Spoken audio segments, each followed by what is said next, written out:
The first sign of trouble came on a Tuesday. Admiral Chen stared at the tactical display aboard the UES Defiance, watching as another human colony went dark. That made 17 worlds in the past month, all suffering the same mysterious fate. Complete communications blackout followed by orbital bombardment from ships that appeared to be made of pure shadow. "Any word from the Kepler station?" Chen asked her communications officer.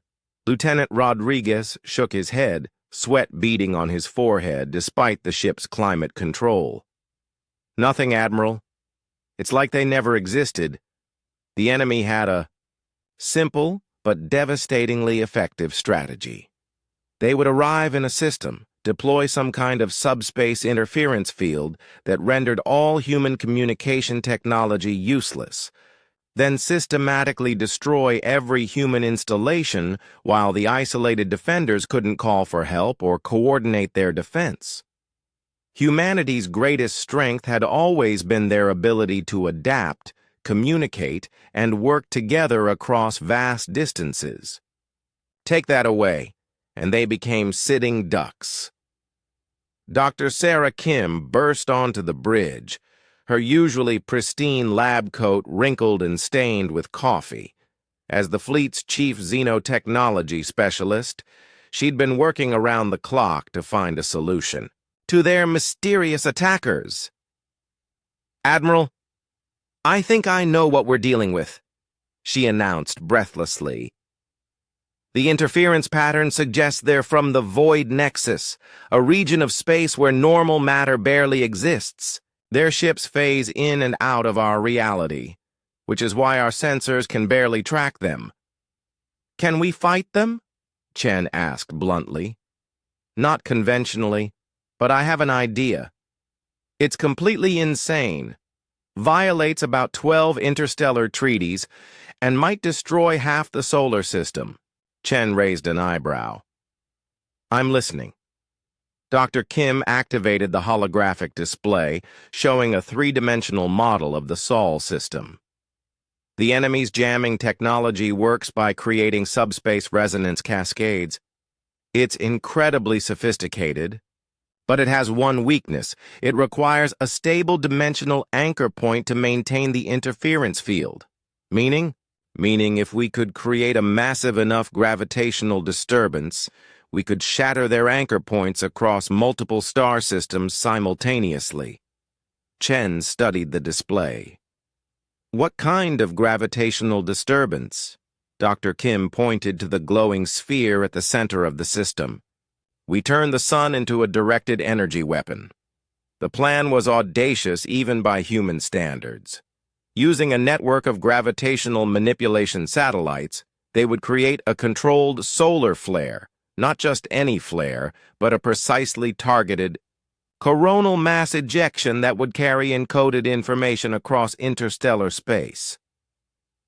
"You want to make the sun talk?" Rodriguez asked in disbelief. "More than that," Dr. Kim explained. "We're going to make it scream." The next 72 hours saw the most frantic engineering effort in human history. Every available ship was pressed into service, carrying components for the massive gravitational arrays that would ring the sun. The Dyson Infrastructure Project, originally planned to take centuries, was jury-rigged and deployed in mere days.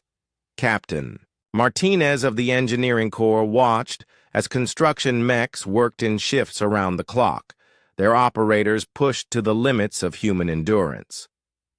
"Ma'am, the gravitational calculations alone should take months to verify." Dr. Kim, now 3 days without sleep and running purely on stimulants and determination, shook her head. "We don't have months, Captain. The enemy fleet will reach Earth in 6 days." As if summoned by her words, the tactical display erupted in warnings. The shadow ships had been detected at the edge of the solar system, their interference field already beginning to disrupt communications with the outer colonies. "They're early," Chen muttered, watching as Mars base went silent. "How long until the arrays are operational?" 18 hours, minimum, Dr. Kim replied. We have 6. That was when humanity did what it did best. It improvised. Every human ship in the system began working together without orders, using tight beam communications and quantum entanglement transmitters to stay in contact. When those failed, they resorted to laser Morse code. When that was jammed, they used precisely timed thruster burns to communicate through gravitational sensors. The enemy had underestimated humanity's most dangerous trait, their absolute refusal to give up. As the Shadow Fleet closed in on Earth, the gravitational arrays came online one by one.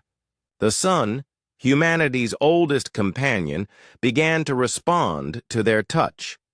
Solar prominences stretched and twisted as magnetic field lines were manipulated with surgical precision. Field generators at 78% capacity, reported Dr. Kim, her hands flying over her console. We need more power. Take it from life support if you have to, Chen ordered. Ma'am, that would mean— I know what it means, Lieutenant. Across the human fleet, life support systems dimmed as every available erg of power was channeled into the gravitational arrays. The crews worked in near-vacuum conditions, their breath forming clouds in the rapidly cooling air. Then, something unprecedented happened. The sun erupted, but this wasn't a random solar flare. This was a precisely controlled coronal mass ejection, carrying encoded gravitational waves that propagated faster than light through subspace.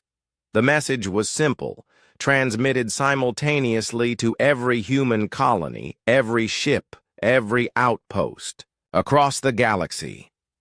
Come home. The effect was immediate and devastating to the enemy fleet. Their dimensional anchor points, designed to maintain interference fields across single-star systems, suddenly found themselves trying to suppress communications across the entire galaxy. The resonance cascade tore through their ships like tissue, paper, but more importantly, humanity had just announced to the universe that they could weaponize stars. Admiral Chen watched as the shadow ships flickered and died, their exotic matter hulls unable to maintain cohesion without their anchor technology. In the distance, she could see human reinforcement fleets dropping out of FTL, having received the sun's message across impossible distances.